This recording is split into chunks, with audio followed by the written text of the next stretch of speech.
तो hello students, आप सभी का स्वागत है हमारे एक नए वीडियो में। आज हम लोग देखने वाले हैं क्लास 10th हिंदी बी का इंपॉर्टेंट ऑब्जेक्टिव क्वेश्चन, जो कि आपके एग्जाम के लिए बहुत ही ज़्यादा इंपॉर्टेंट है। मैंने पिछले वीडियो में प्रीवियस ईयर का सब्जेक्टिव क्वेश्चन बताया था। उसमें बताया था मैंने कि आपको एग्जाम में कैसे लिखना है, पूरे डिटेल से समझाया था, ताकि आपको जो एग्जामिनर नंबर ना काट सके। पूरे अच्छे से समझाया। तो अगर आप लोगों ने वो वीडियो नहीं देखा जाएगा तो प्लीज़ जाके देख लीजिए। उसका लिंक आपको डिस्क्रिप्शन बॉक्स में मिल जाएगा। तो चलिए देखते हैं, यहाँ पे क्वेश्चन सॉल्व करते हैं। ठीक है, यहाँ पे दिया गया हमारा खंड का जो कि अपठित बोध है।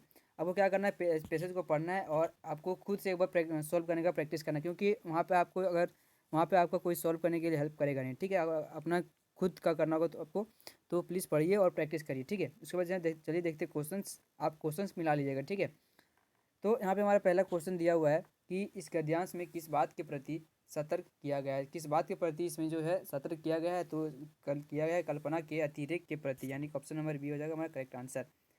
अब यहाँ पे हमारा क्वेश्चन नंबर दूसरा है कि सुंदर वह है जो डैश करती है। तो वह डैश क्या करती है, तो वह विभत्स का सौंदर्यीकरण करने वाला। ठीक है, यानी कि ऑप्शन नंबर हो जाएगा हमारा बी करेक्ट आंसर हो जाएगा।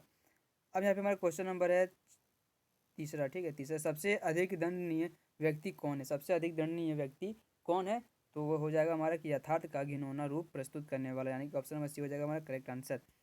अब यहाँ पे क्वेश्चन नंबर 4 है कि सौंदर्य उपयोगी तभी होता है जब, तो सौंदर्य उपयोग कब कब होता है, जब जब जीवन का स्पर्श मिलता है। ठीक है, तभी होता है सौंदर्य उपयोगी होता है, यानी कि ऑप्शन नंबर ए हो जाएगा हमारा करेक्ट आंसर। और यहाँ पे क्वेश्चन नंबर 5 है कि नरक का विलोम शब्द क्या है। तो नरक का जो विलोम शब्द वो क्या हो जाएगा, तो वो हो जाएगा स्वर्ग, यानी कि नरक का स्वर्ग, यानी कि ऑप्शन नंबर सी हो जाएगा हमारा करेक्ट आंसर।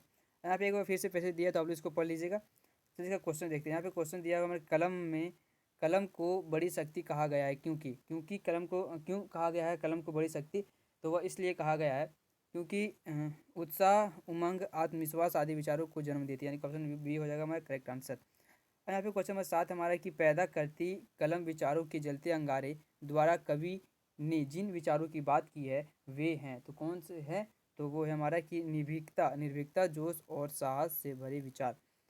अब यहाँ पे हमारा क्वेश्चन नंबर 8 है हमारा कि तलवार की आवश्यकता क्यों है। तलवार की आवश्यकता क्यों है, तो वह इसलिए है क्योंकि हिंस जीव से बचने के लिए तलवार की आवश्यकता है। ठीक है, यानी ऑप्शन बी हो जाएगा, डी हो जाएगा करेक्ट आंसर। अब यहाँ पे क्वेश्चन नंबर 9 है कि उपरोक्त पद्यांश में किस बात पर बल दिया गया है। तो किस बात पे बल बल दिया गया है, तो वो कलम पे बल दिया गया है, यानी कि ऑप्शन नंबर ए हो जाएगा हमारा करेक्ट आंसर।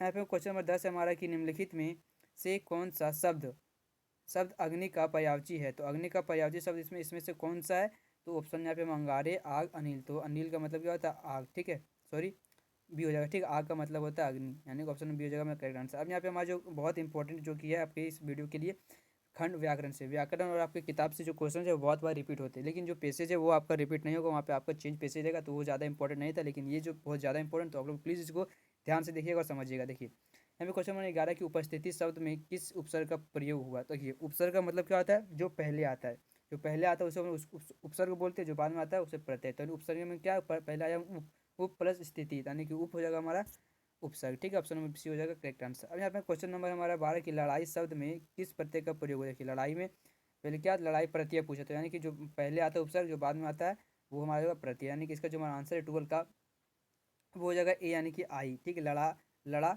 प्लस आई, यानी कि ऑप्शन नंबर ए हो जाएगा हमारा करेक्ट आंसर। अब यहाँ पे क्वेश्चन नंबर हमारा 13 की व्यर्थ शब्द में किन वर्णों की संधि हुई है। तो किन वर्णों की संधि संधि इसमें हुई है, तो इसमें हुई है ई प्लस आगे। ठीक है, व्यर्थ, यानी कि ऑप्शन नंबर ए हो जाएगा हमारा करेक्ट आंसर। अब यहाँ पे हम देखते हैं क्वेश्चन नंबर 14 कि घुड़दौड़ का सही संधि विच्छेद क्या होगा। देखिए घुड़दौड़ का सही संधि विच्छेद क्या होगा, घुड़दौड़ यानी कि घोड़े का दौड़, यानी कि क्या हो जाएगा, ऑप्शन नंबर डी हो जाएगा हमारा घोड़ा प्लस दौड़। ठीक है, यहाँ पे क्वेश्चन नंबर 15 है कि निम्नलिखित कथन में गलत कथन का चयन कीजिए। देखिए इसमें आपको बताना कि गलत कथन कथन कौन सा है, इसको आप लोग पढ़ लीजिएगा सबसे अच्छे से। मैं इसका जो आंसर है वो मैं आपको बता देता हूँ। इसका 15 का जो हमारा आंसर है वो हो जाएगा डी, यानी कि परस्पर संबंध रखने वाले दो या दो से अधिक शब्दों के मिलाकर जब नया सार्थक शब्द बनाया जाता है तो उसे मेल को संधि कहते हैं। ये हमारा गलत हो जाएगा। ठीक है, यहाँ पे हमारा क्वेश्चन नंबर है 16 कि तंतराओं की तलवार का एक विलक्षण रहस्य थी, इस वाक्य में संज्ञा या पदबंध छाटिए। इसमें आपको पदबंध संध्या या सॉरी संज्ञा या तो पदबंध छाटना है। ठीक है, तो 16 का जो हमारा आंसर है वो हो जाएगा डी, यानी कि विलक्षण रहस्य। ठीक है, यहाँ पे क्वेश्चन नंबर 17 है कि मुख का विलोम शब्द क्या होगा। तो मुख का क्या हो जाएगा विलोम शब्द, तो इसका हो जाएगा वाचाल। ठीक है, अब यहाँ पे क्वेश्चन नंबर 18 है कि आकाश का पर्यायवाची शब्द क्या है। तो आकाश का पर्यायवाची शब्द क्या हो जाएगा, यहाँ पे ऑप्शन हमारा है दृग, विप्र, व्योम या तारी, वारी, वारी, ठीक है, वारी। तो 18 का जो हमारा आंसर है वो हो जाएगा सी, यानी कि व्योम, ठीक है। यानी कि व्योम का मतलब क्या होता है, आकाश। अब यहाँ पे देखिए आपकी किताब से दिया गया ये हमारा लाइन, जो कि एक पद्यांश है, तो इसको पढ़ते हैं। ऐसी बानी बोलिए मन का आपा खोई, अपना तन शीतल करी औरन को सुख होई। यहाँ पे उसका क्वेश्चन है कि साखी में आए वाणी शब्द का क्या अर्थ है। जो साखी में यहाँ पे वाणी बोल रहा है कि वाणी बोलिए, तो इसका अर्थ क्या है, तो इसका अर्थ क्या हो जाएगा, बोल, वचन, बातें, यानी कि डी, यानी कि इसका आंसर हो जाएगा डी, उपयुक्त सभी, ठीक है। 90 का जो हमारा आंसर है वो होगा डी, उपयुक्त सभी। अब यहाँ पे क्वेश्चन नंबर 20 है कि मन का आप आपा खोई का अर्थ क्या है। मन का आपा खोई का मतलब क्या, देखिए मन का आपा खो देना ये भी हो जाएगा, मन को खो देना ये भी हो सकता है, मन का अहंकार खोना ये भी हो सकता है, मन को शीतल कर देना। तो इसका जो हमारा आंसर हो जाएगा डी, यानी कि मन को शीतल कर देना, ये हमारा आंसर होगा, ठीक है। ये सब आंसर नहीं होगा, ये सब नहीं होगा, ठीक है।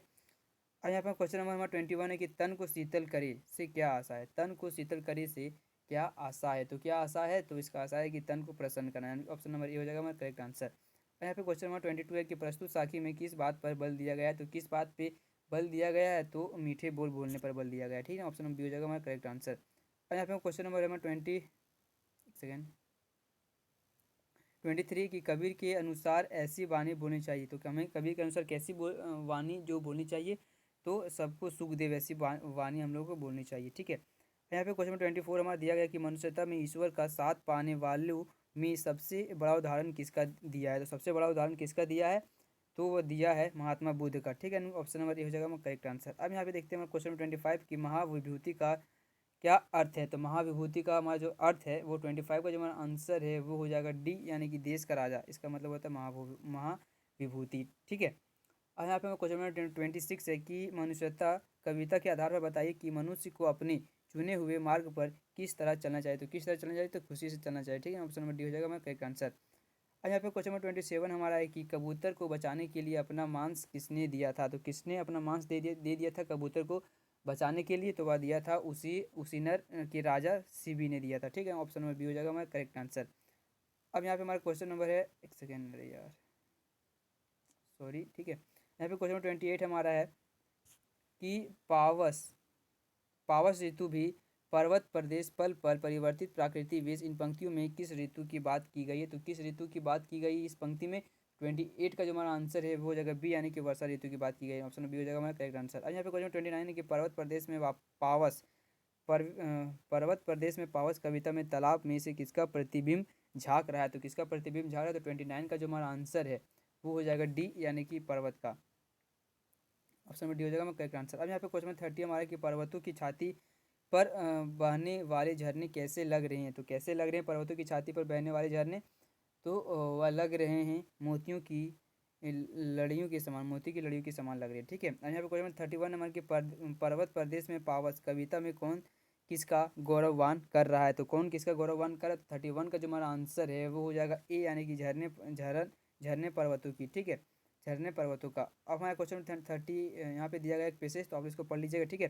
ये आपकी बुक का ही एक पैराग्राफ है। तो चलिए देखते हैं हम क्वेश्चन 32 कि बड़े भाई ने लेखक को क्या नसीहत दी, तो क्या नसीहत दी थी बड़े भाई ने लेखक को, तो 32 का जो हमारा आंसर है, ठीक है, वो हो जाएगा ए, यानी कि पहले लोग आठवां दर्जा पास करके नायब तहसीलदार हो जाते थे, यानी कि ऑप्शन नंबर ए हो जाएगा करेक्ट आंसर, ठीक है, ये हो जाएगा करेक्ट आंसर।